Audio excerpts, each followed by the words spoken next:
Welcome to Classic Car Cave. I'm just going to give you a quick update on what I'm doing with the Jaguar XK150. This is a 1958 XK150 Roadster. It is actually an SE car, or a numbered SE car. It's the 191st Roadster they made, and I've converted it into a S specification car. Now, the basic differences were three things. There was a second fuel pump, SU fuel pump. There was a high flow cylinder head, similar to the E-Type, and triple HD8 carburetors. So three HD8 carburetors instead of two HD6s. That was the only difference. Later on, obviously, they came out with a 3.8 engine, but that was much later in the development of the car. So I'm going to show you some of the stuff. A lot of it's just mocked up just now because we've got to find some bits and pieces and screws and things that work, and exactly where all the carpets need to fit properly. So I've got everything laid out so it's flattened and got out of the boxes. So I'll take you around the car and show you what I'm up to at the moment. It's just a very quick update because this weekend I'm working on my Track Mini, and I'll bring you a video on Sunday. This is Friday night, and on Sunday I'll bring you a video on the Track Mini. So I hope you enjoy the video. It's got the S specification badge on it. It's not an S specification car by number, but I built it that way because that's what I wanted. So I'll show you inside. It's not together yet, but it'll give you a brief idea of how it's going to look. I just put that crash roll on the top there. It's just sat on there, you can see. I haven't put it in yet. Carpets are just laid in as well. I've put the seating in, and that'll give you an idea now how that biscuit looks with the Imperial Maroon. I think it's such a lovely colour, and I think the colour combo just works well. It probably isn't the best as far as keeping it clean is concerned, but hey, you know, it is what it is. And I'm having overmats made for it as well, the same colour, but they can be cleaned easily, or I'll use black rubber matting. I mean, I'm not going to show the car, it's for our own use.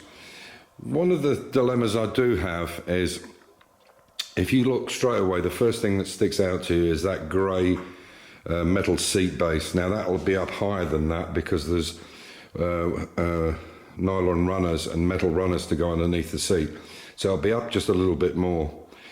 But that is the way they came out the factory. No matter what the body combination was, whether it was a fixed head, drop head, Roadster, they all had these grey base seats along with the grey centre panel. So even though you had options of wood on either side, they came with a grey kind of leather or vinyl centre panel. But no matter what the colour combination was, in this particular car, it's completely veneered wood right the way across, which is in a video I did some time back. Now, obviously these are the original seat bases, and we sandblasted and cleaned them, got them working, and then we painted them before they went off to John Skinner. And John Skinner is this company here. They do everything, Austin Healey, well, all kinds of classic cars, Jaguars, TRs, TR6s, Austin Healey's, the lot. So if you need anything, these guys are great. They're in the UK and they're in Cheltenham. So anyway, like I said, so I'll take you back. So it's not so much a dilemma, I've kind of already decided, and it is a lot of extra work, but this car is already different from the original car because obviously now it's got the, as you can see there, the triple HD6 carburetors. It's got the high flow cylinder head and the second fuel pump on it, which is what the S specs had. So it's for all intents and purposes, an S spec car because there was no other body differences whatsoever. But like I say, this grey, I don't know whether Jaguar in the late 50s managed to get a load of ex-naval, ship paint or something from the Navy, because it looks like navy grey to me. And they just used it all up because everything they seem to have, frames and everything, they seem to paint it in this grey. But I think what it does is it detracts from the seats. So my plan is, I've already bought the paint, I bought it some time ago, and I'm going to do these grey pieces in the same colour, the tan, that fit together with these two. It means unbolting it and masking out a little bit on the back of the seat where the seat folds down, which is here. in the corner here, but that's what I think I'm going to do.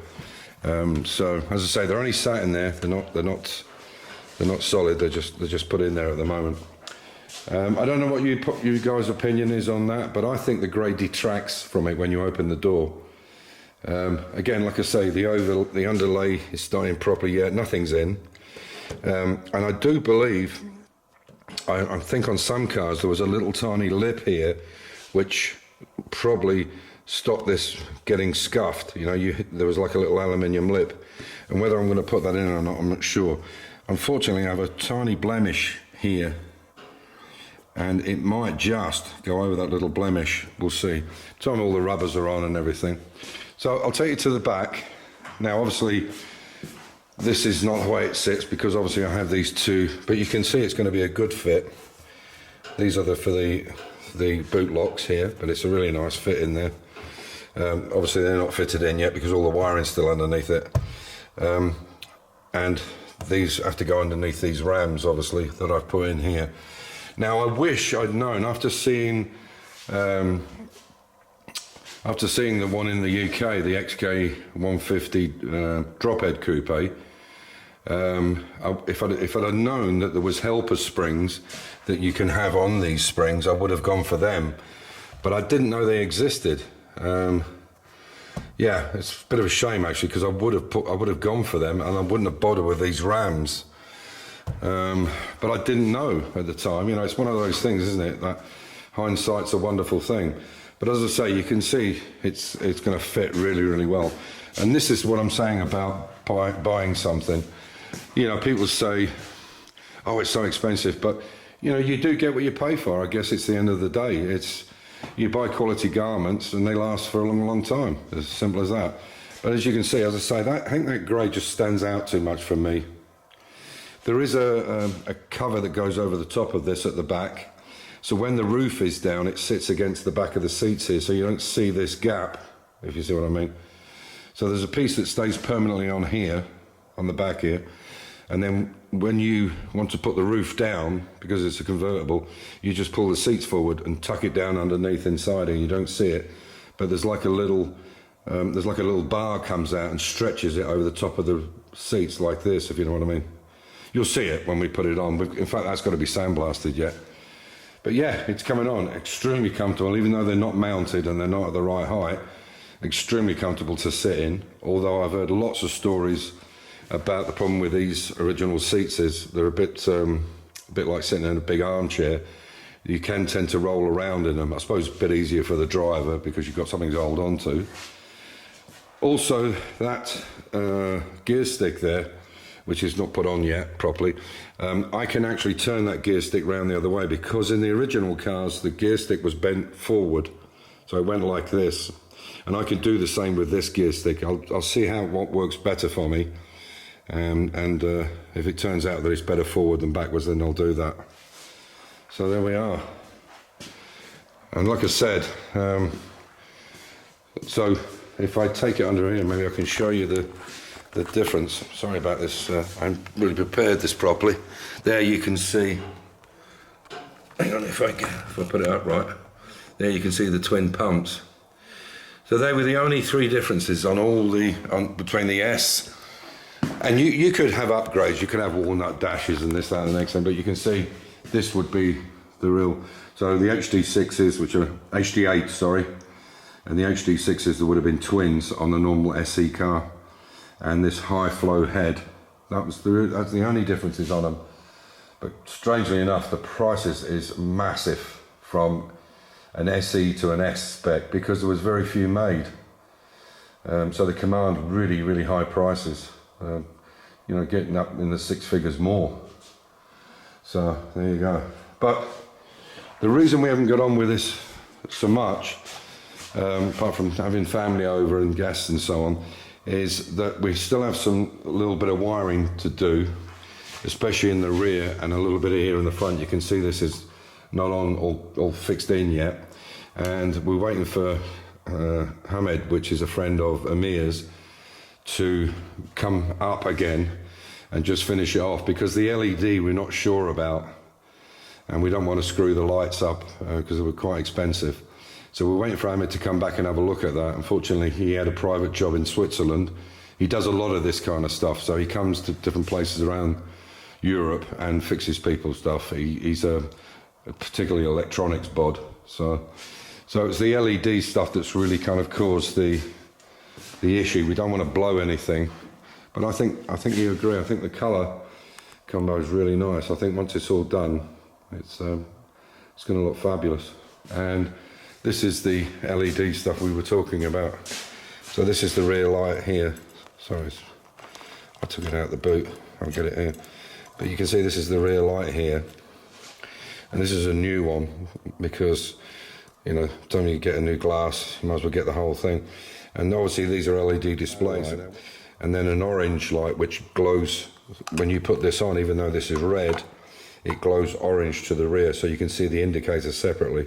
Very clever idea, and it looks brilliant. So there we are. Yeah, very happy with it. Still got a few bits and pieces to do here, but generally it's getting there. I've got a new lip seal for this. Yeah, this is all looking nice and tight in here.